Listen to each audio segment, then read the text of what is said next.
Hey, this is Alan Fenstermaker again, and I'd like to do a quick Raw review from Monday Night Raw last night. And I know, like, I was watching the segment with The Rock and Jinder Mahal in the ring, and I know, like, a lot of people were speculating who the returning person was going to be for the Day One show, and like when you think about it, there's a lot of these newer stars it's easy to forget about, but he is a former champion, and I actually thought that was a pretty good segment, and a good way to bring the spotlight on some of these newer guys, because WWE a lot of times tends to focus on in order to get ratings, bringing in back guys like The Rock and Austin, and but instead of bringing up some of the new guys, and that's what they need, because eventually there'll be a time when they won't be able to bring back some of those names, and in order to keep WWE going, they need to actually what they need to do is they need to build up new people, because they can only get so much out of guys like John Cena.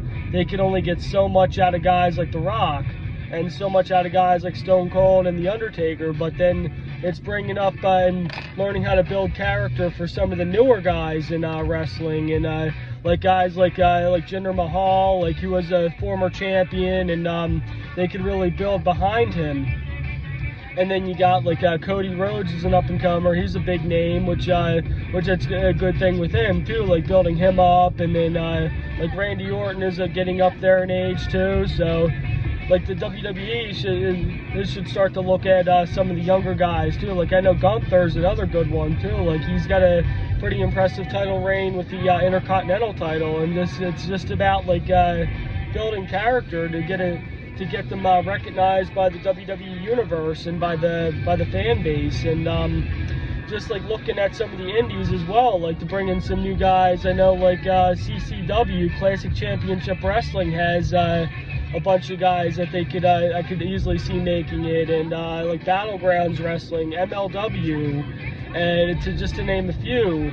I know I've seen a lot of talent in the indies, and one thing I know I remember seeing that I think is a pretty cool lost art is I remember the one time with the ECWA Super 8 tournament, watching that show take place in an open basketball court.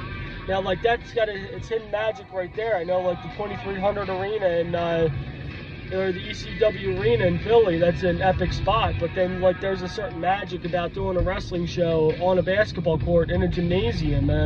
It's epic, because that's where we saw the match Brian Pillman Jr. versus Lance Anoa'i on an empty basketball court in a gymnasium, and it brings back the magic to pro wrestling.